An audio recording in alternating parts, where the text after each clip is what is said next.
Hello friends, welcome to my channel. Today we'll discuss about the muscles of larynx. In that we'll see first extrinsic muscles which act on the larynx from the outside and help in the elevation of the larynx.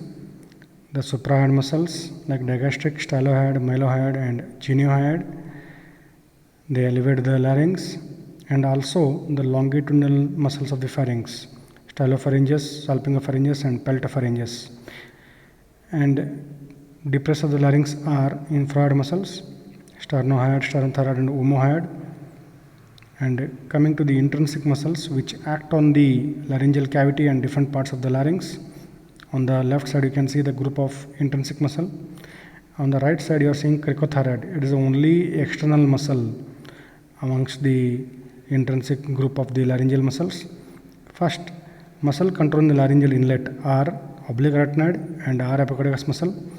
Oblique arytenoid takes origin from the muscular press of one arytenoid cartilage, runs upwards and laterally, insert into the posterior surface of the apex of opposite arytenoid cartilage. And R epicorticus muscle is a muscle of the laryngeal inlet. It lies in the R epicorticus fold.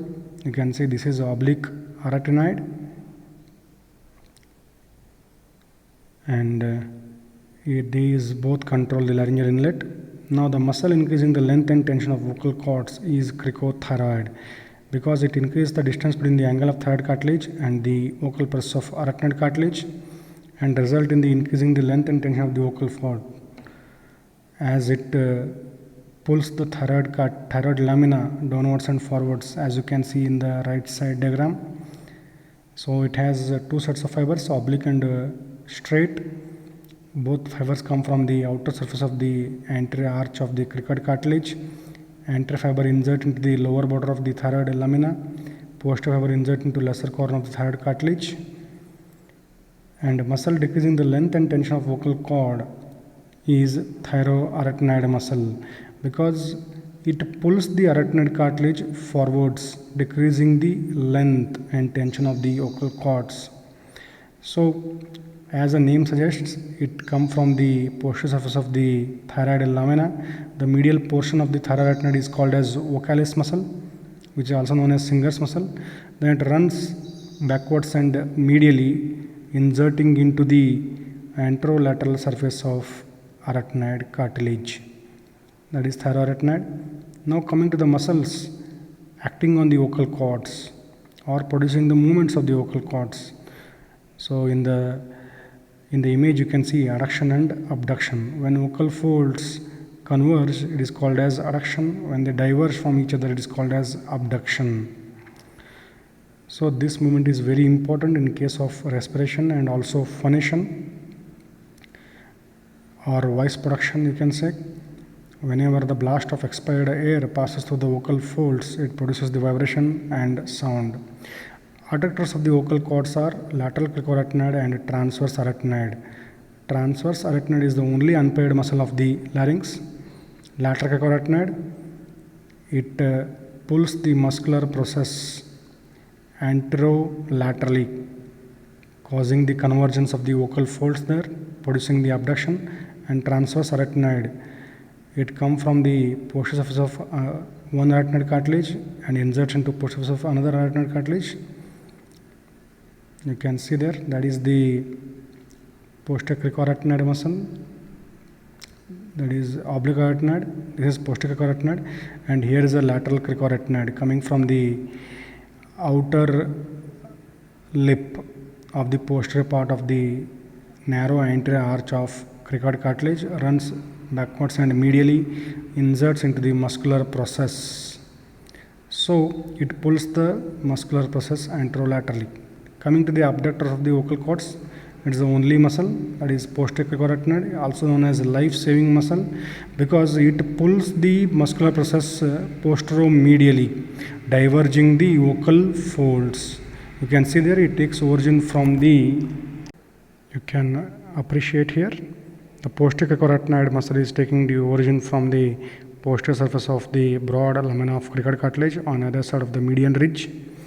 Runs upwards and laterally, inserting into the muscular process. Upper fibers are horizontal, involved in rotational movement of arytenoid cartilage. Lower fibers are vertical, involved in the gliding movement of the arachnoid cartilage, helping in the abduction. Sphincteric function at the inlet is during swallowing, at the rheumatoid is during coughing and sneezing.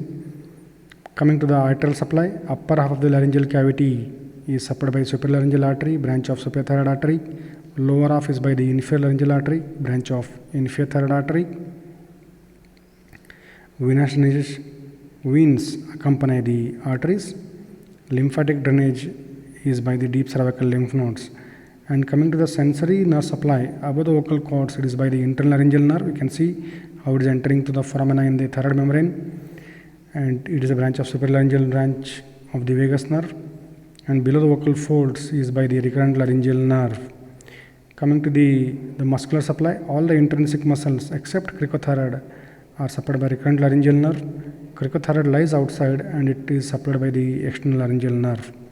Coming to the production of voice has three components. That is, first one is generation of sound. It depends on the intermittent release of the expired air between the adducted vocal cords, resulting in their vibration. So vocal cords, when they adduct and abduct, they release the blast of expired air. You can see here vocal cords are adducting and they are in vibration, producing the sound. You are seeing anteroposteriorly from below upwards. You can see the blast of air vibrating the vocal folds. The next component is resonance of sound. This is modified by the various chambers like pharynx, mouth and paranasal ear sinuses. And the articulation of the voice is done by mouth, nose, nasal cavity, soft palate and lip. And voice depends on the quality, loudness and pitch. Quality is by the vibration of the glottis. Loudness is by the subglottic pressure, airflow and amplitude. Pitch is by the length and tension of the vocal folds. So intrinsic muscle help in phonation by altering all these. Coming to the applied aspects, laryngitis, inflammation of larynx or edema of the laryngeal mucosa. Laryngeal nerve lesions may be due to external laryngeal nerve injury, recurrent laryngeal nerve injury, which is common in thyroid surgeries, as it is closely related to the cricothyroid joint and tracheoesophageal groove. And laryngeal anatomy is important during laryngoscopy. And when the larynx mucosa is inflamed, it is called as acute laryngitis. In case of excess vibration, there may be a formation of vocal polyp. So this is about the larynx muscles and applied aspects. Thank you.